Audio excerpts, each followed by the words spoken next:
All right, welcome in everyone to the Lucky Shots podcast. We are joined today by Dylan Corbett of Corbet's Sports Betting podcast, correct? Yes, sir. All right. Tell us a little bit about what your podcast is about. Yeah, Ricky, thanks. We go kind of way back as we were linked together through baseball. Love what you've been doing. You guys' fantasy podcast is very informative. You've always been a graphics guy. So thanks for getting me on. We'll have you on my podcast as well as we cross promote. So basically, I've been in sports talk radio. I realized that podcasting is kind of the way to go. I'm in Minneapolis right now. Just moved here in December. Loving it. Vikings fans not necessarily loving it, but I like kind of following and giving them hell because that was a rough week last week. Right. I mean, I deserve it as well because I'm a Falcons fan, so I can't really talk. But so I love gambling. That's one of the main sectors of what I do. Not very good at it. I mean, most people aren't, but I kind of like, analyzing it because I like disseminating. It's this relatively new thing now that it's becoming so mainstream and legalized throughout the course of the nation. So people are interested in what this is and they want to figure out, okay, how can I be a little bit smarter about what's going on? Even though you see stuff like the Chiefs fumbling when they should have won. It's NFL football, it's gambling. There's going to be bad beats, but I think it's so interesting. And it's a whole new aspect of being a sports fan is it's not about who wins, it's about who covers. Right. So that's kind of what I've been doing. Heck yeah. And then, so you got your own podcast going on. When can people go and watch you guys, listen to you guys? Sure. Yeah. So it's just Dylan Corbett, Dylan Corbet on YouTube, wherever you enjoy listening, watching on Apple Podcasts, Spotify. Basically, I do like 2 to 3, kind of sports talk segments every week. That's still one of my main passions. And then, of course, we do our weekly picks, usually putting out every Thursday for college football and NFL. I had a pretty good NFL week to kind of get back even here after week 2. You could check that out on YouTube, kind of posting daily content wherever. And I like to kind of do menu options to kind of hit everything sports talk and then gambling, and also doing a little bit of pop culture. I just like talking to a microphone, Ricky. You know how it goes. Yeah, nothing wrong with just talking, Right. All right. So what we're going to do today is we're going to have Dylan give us, I think, 3 or 4 picks. Yes, sir. Just what he would be most confident in for the sports lines this upcoming week. So Dylan, go ahead.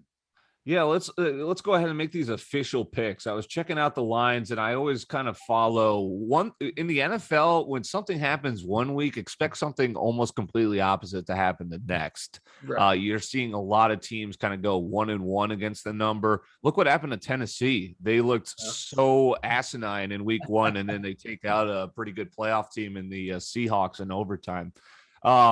Here's a team I've been high on. They're 2-0 against the number, and there's no reason to be high on this team other than they're getting huge spreads, and you take as many points as you get in the NFL. How about the Houston Texans?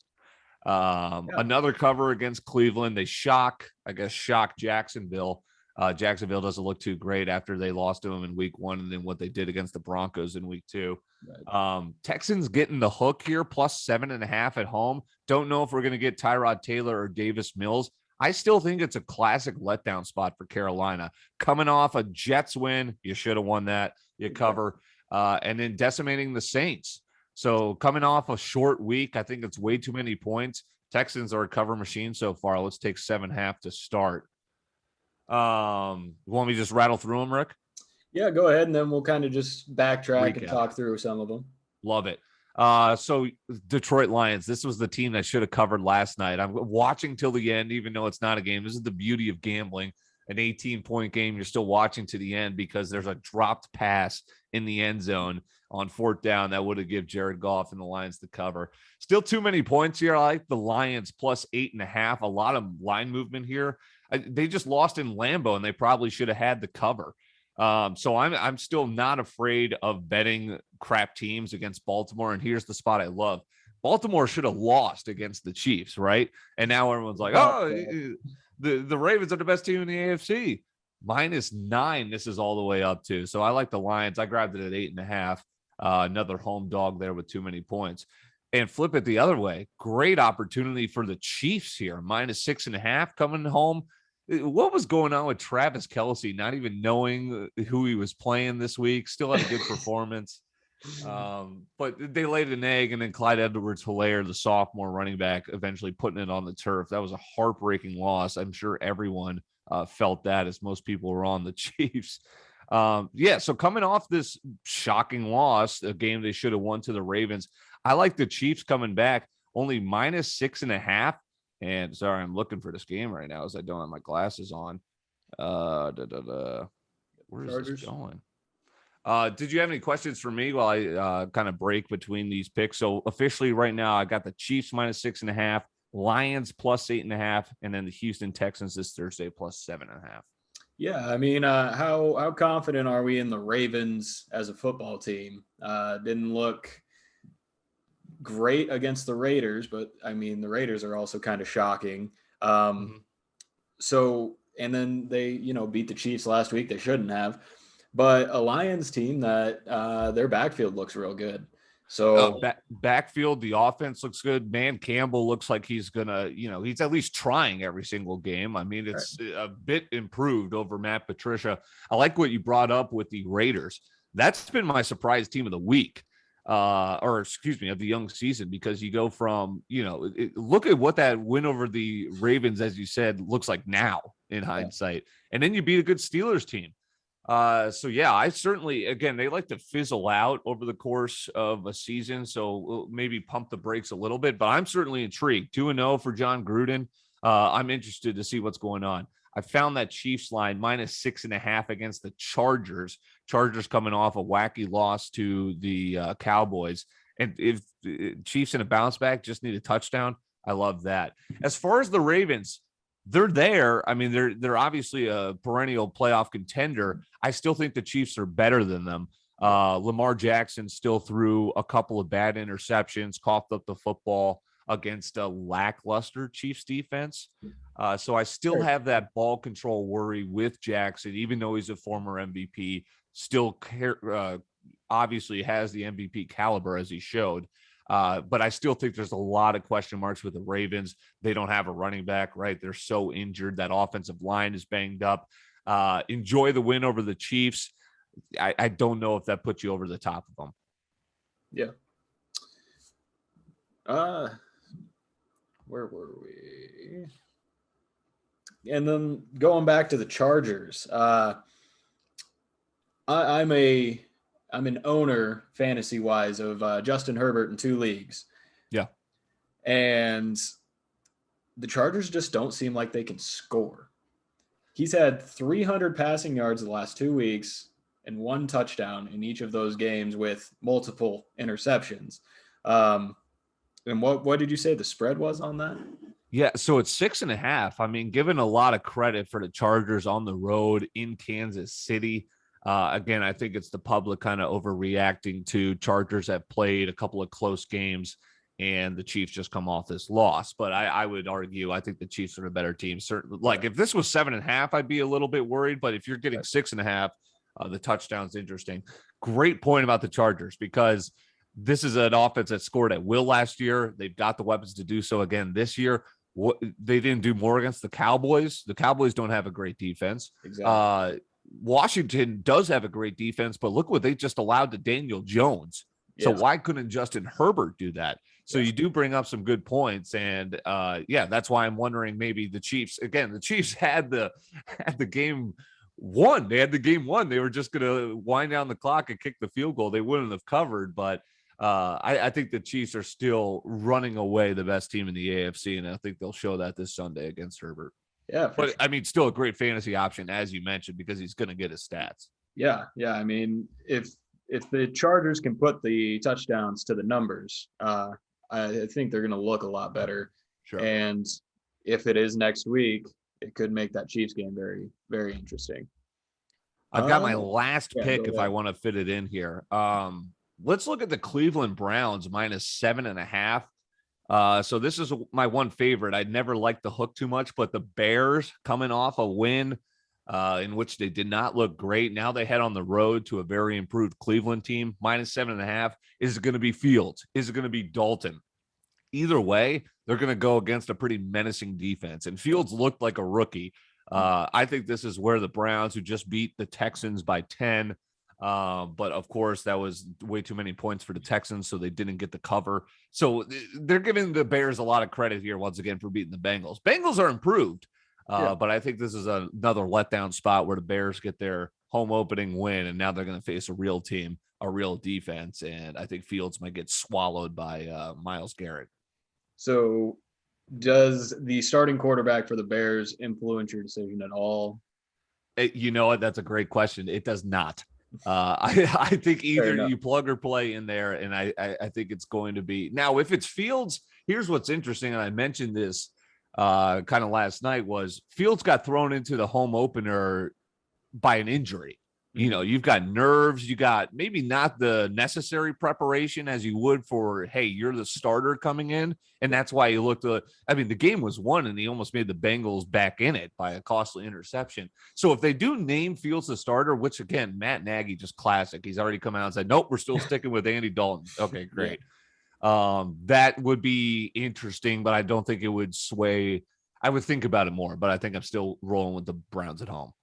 Yeah, and you know I'm an Ohio State fan, and I don't believe in quarterbacks out of Ohio State. So I got a question for you. What are your thoughts so far this year? A little college football sneaking in for Ohio State. They're looking. I mean, having your quarterback leave and then throwing in a redshirt freshman is always tough, but you look a little lackluster this year. Yeah, the defense is the main concern on my part. I've actually been in a couple of Twitter beefs over the Ohio State run defense. I mean, I get I'm a fan, but you also can't be naive to see that we can't stop the run at all.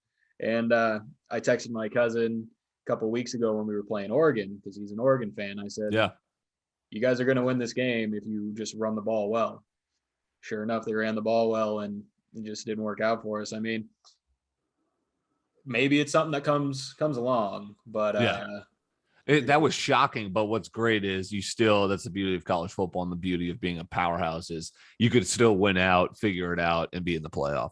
Yeah, and I mean, the offenses doesn't look terrible. We have probably 2 first-round wide receivers, in my opinion. Olave being one of the top ones in the entire nation for college 100%. football. But yeah, we'll just have to wait and see if our defense can't stop anything. I don't know how I'm going to feel about it. So my last play, you asked me for kind of an underdog of the week. Underdogs have been the story as we flip back to NFL. They've been covering as a machine. Look at the Ravens on Sunday night. The Lions probably should have covered last night, and we'll see what happens Thursday. This is such a homer play. This is such a homer play for me. The Falcons have to win this game. They might go winless, but when you're going to the Giants, a team maybe as equally embarrassing as you, +3. I mean, Matt Ryan's better than Daniel Jones. I would like to think Arthur Smith is. So, yes, you know what? All this is hoping. I would like to think Arthur Smith is better than Joe Judge, who kind of seems more ridiculous by the day. He's still got his team running laps when they don't perform well. I don't know how that goes over in 2021. That's some high school stuff right there. Yeah, no kidding. It's like, okay, your first roundabout as a head coach, and you're telling multimillionaires to run laps. All right. Falcons got to do it. This is the game to win. I mean, no one's going to be watching this game. No one cares except for me. Underdog of the week. I've got the Falcons taking out the Giants. Yeah, I've speaking of fantasy football and having stock in somebody, I've got heavy stock in Calvin Ridley. 2 of my 3 leagues. Week 1, he burned me. Yeah. Week 2, I didn't play him. He probably would have helped me win. So just that offense, I don't know how much I trust. Tough to read. And then on the flip side, I've also got Sterling Shepard in every single league, just sitting on my bench. I'm right there with you. It's Daniel Jones, so I don't know, where to draw that line. But yeah, I think I could agree with you on the Falcons. The Giants, especially Saquon. Yeah, you can't pay running backs, dude. I mean, look at Ezekiel Elliott now. I mean, Henry's the only guy I think you can convince me to pay. Look what he's still doing. He's 27, which is usually like the end of running backs' careers, and he might pull a Brady. He might be playing until 50 the way he looks. I mean, and he's built like a mammoth. I mean, Yes. it's incredible. And finally, this last week, it was a hell of a performance. Mm-hmm. And one other thing, completely off topic, Aaron Jones last night. Yeah. Wow. Oh my. See, speaking of Twitter beefs, I had a whole thing about Aaron Jones, and somebody on Twitter had said,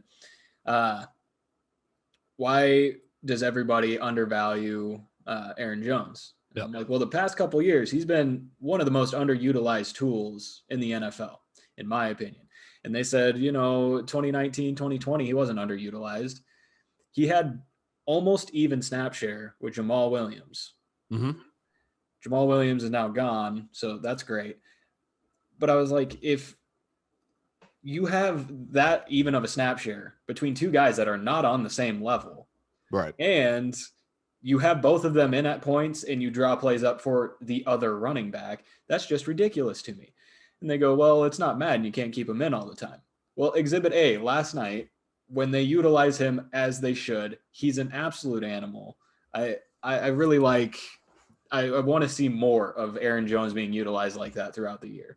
I agree. He's a weapon. It's an interesting concept, and you're kind of seeing this in the NFL too, because it's not a secret anymore. NFL running backs, when you use them, their career tops out at their 30s, their late 20s, what have you.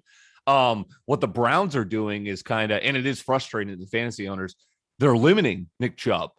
Now, is that scheme? Is that them actually poignantly thinking, hey, why don't we keep his carries down to extend his career, extend what we can get out of him? Who knows? Then you look at Henry, and I mean, he's producing, obviously, at a huge clip. That dude was getting 300 carries at Alabama. I mean, how is he still doing this in high school? Yes, that's a great point, too. When will football finally happen to him like it did for Todd Gurley, who was basically hanging on by a thread after being one of the top fantasy picks just a few years ago? It's crazy what the sport does to NFL running backs. I'm with you. Aaron Jones shows you why he's a dominant guy. I'm sure he killed a lot of people's fantasy hopes in the last night if you were facing Aaron Jones hanging on by a thread with a lead last night. Oh, yeah. And it was good to see the Packers actually be the Packers last night. Yes, in front of the home crowd. True. Yeah. Especially because I spent a first-round pick on Devontae Adams, so I really needed that to get going. Yes. Are you in any fantasy leagues this year? I am. I think I'm in about 5 and 6. I kind of had a rough first week, and then my players kind of like Terry McLaurin was a kind of a week 1 bust. He came through week 2. Yeah, I'm trying to think. I got McLaurin on a bunch of my lineups. I picked first in a couple leagues. I went with C-Mac, who's been fine. But again, too, looking at Christian McCaffrey from a fantasy versus kind of NFL standpoint, if you separate the two, you pay him all that money. And now he's putting up fantasy numbers, but the yards per carry are like 3.1. Yeah. How is that contract going to look in a couple years? Well, and I mean, he's got 1 touchdown with all the amount of touches he had the last 2 weeks. That's what I'm saying. It's a little rough, but I'll let you in on my running back secrets. Mm-hmm. So in League of Record, I drafted Raheem Mostert, knowing full well it probably wasn't going to go well. He was up and out. Josh Jacobs in that same league. Yeah. Been dealing with his foot. So last week had to roll out Melvin Gordon and who else? It's just not good. Melvin Gordon and I couldn't even tell you. But then in my other league, I drafted J.K. Dobbins the day that he tore out his knee. Yes. And I was like, okay, that's fine. I'll go pick up Gus Edwards. He blows out his knee. And then who was it? I picked up Jermichael Hasty because I was like, oh, man. that backfield, it produces running back points, It Yes. doesn't matter who you have in. He gets out. And I'm just like, you know what? I can't win at running back and never could. Injuries will kill you. I heard a fascinating, I kind of deployed this in my drafting tactics for fantasy, is just injuries are going to happen. Definitely those skill position players, wide receiver and running back. So like I used to be such a huge, get two quarterbacks, get two have one good. If he doesn't perform, get the other guy as good. Maybe it's a trade chip. Why? You could get a great quarterback and stream them if you need to. I mean, there's great quarterbacks left on the waiver wire every single week. Just load up with handcuffs,